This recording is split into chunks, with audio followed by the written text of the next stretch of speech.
Bagi dedak 100% tidak ada saiz kasar, tidak ada serat. Dia tidak dikeluarkan balik sebab dah halus terus masuk, bypass. Gasnya terperangkap.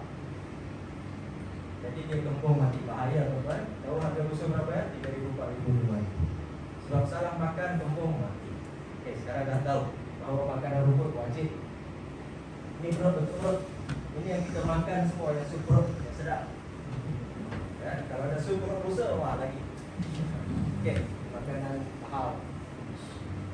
Yang ini ya, masa penggunaan bergantung pada kandungan serat. Semakin besar seratnya, semakin kerap dikunyah.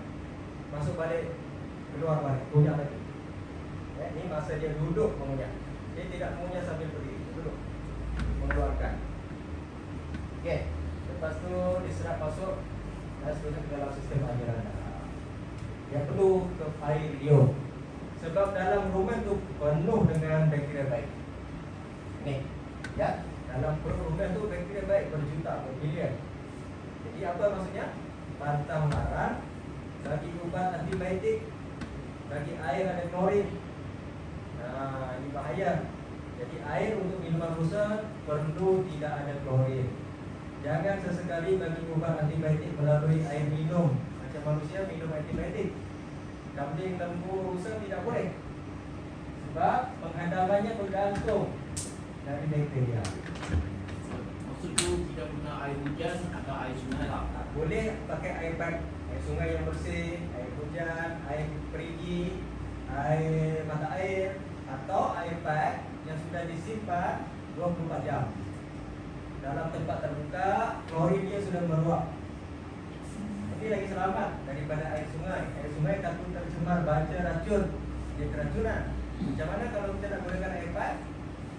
Tuan-tuan beli balti tong hitam yang beli tu, buka, syarat klorin untuk meluap dia kena udara. Jadi klorinnya akan meluap. Jadi dalam 24 jam air pipe itu sudah kurang klorin. Maksud tu dia guna nanti kita buka dia lah. Buka saja, nanti dia keluar sendiri klorin dia. Sebab klorin dalam air pipe ni sikit saja, 0.02% silap saya. Tapi kalau tidak dibuang masih membahayakan ini.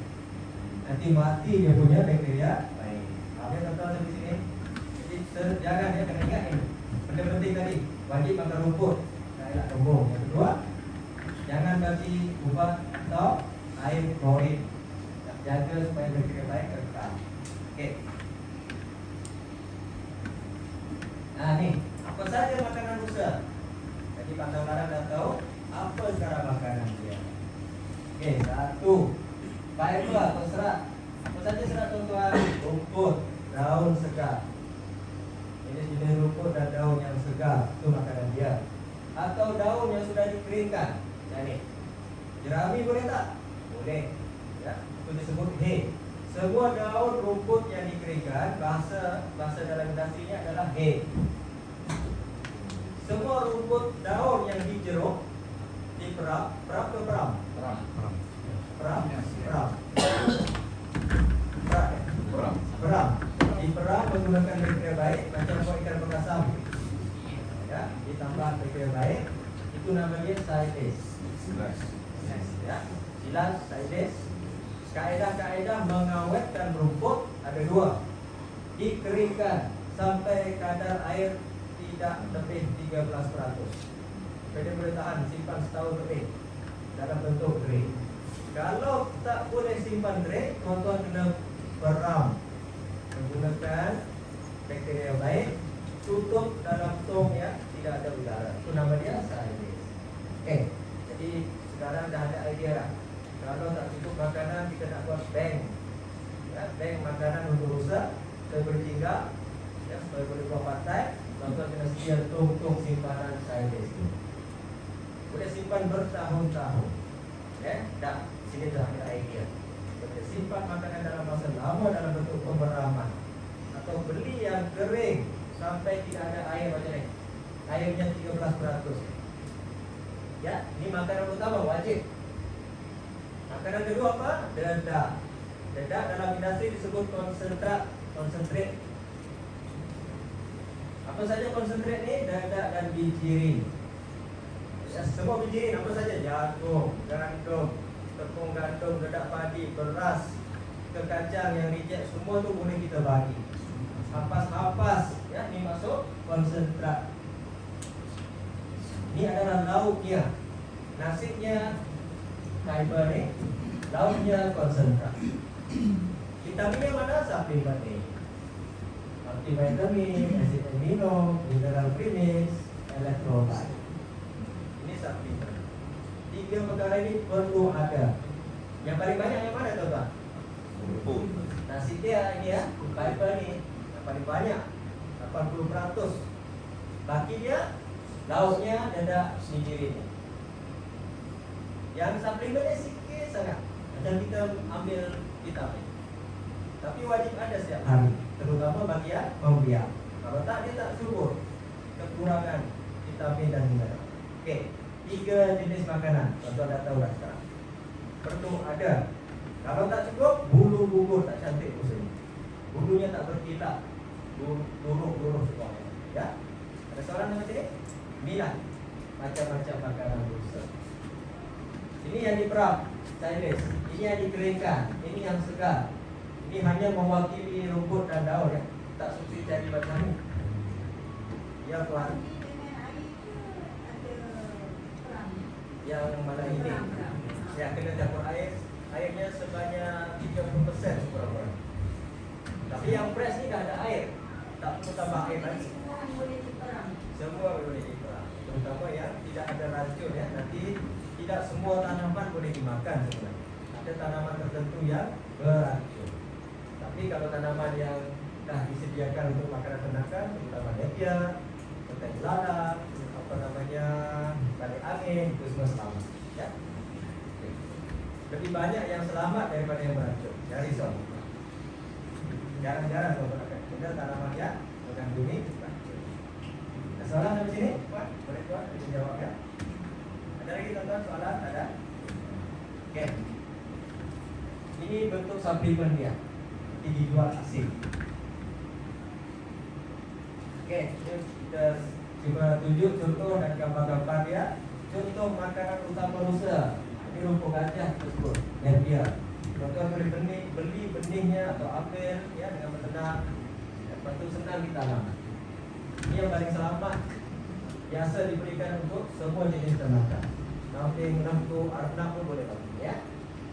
Rusa. Macam mana jadi pembagian dia? Bagi macam itu saja ke atau kita potong-potong? Mengikut kebiasaan tuan-tuan. Kalau nak jimatkan supaya rusa makannya sampai habis, bagi bagus masuk isi copot.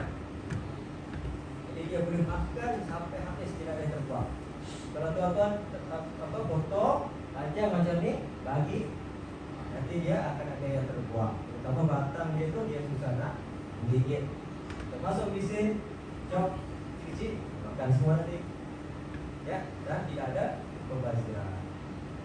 Okey, lepas tu ini lagi yang famous sekarang, ketum ayam. Ini nama saja ketum, tapi dia bukan ketum. Ya, seakan-akan proteinnya tinggi. Ini pun boleh. Ini selamat. Contoh nak bagi 100% pun dia tidak ada racun dia ya. Soalan seperti ini. Ya. Tahu ini? Tuan-tuan, kalau tak ada tanaman, tak ada tanah nak menanam, masih dibagi solusi seperti ini. Kita buat kaedah hidroponik. Tanam anak jagung umur 8 hari je. Berperingkat 8 hari tuai jadi rumput macam ni. Gulung bagi rusa semua.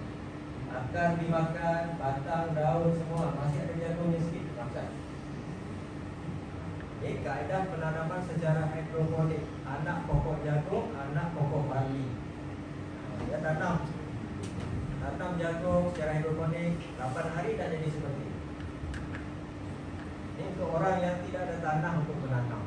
Keluasan seperti ini, macam Pak Suryono yang di Medan ni, buat dengan buluh ni saja tuan-tuan, dia boleh keluar 600 kilo sehari. Berterusan, ini 600 balik sini, keluar. Isi balik dengan jagung. Besoknya ambil yang sini, keluar 600. Berterusan. Ya. Susu yang lampu itu benih jagung bagi dia naik saja. Ya, ini macam tanam tauge. Ya, tapi dia masuk dia Betul. air tumbuh sendiri. 8 hari kasih booster. Ah. Lepas dah kasih, tanam balik, letak jagung lagi. Macam tu kan? Jadi kita buat 7 baris. Yang satu untuk hari ini, letak jagung lagi.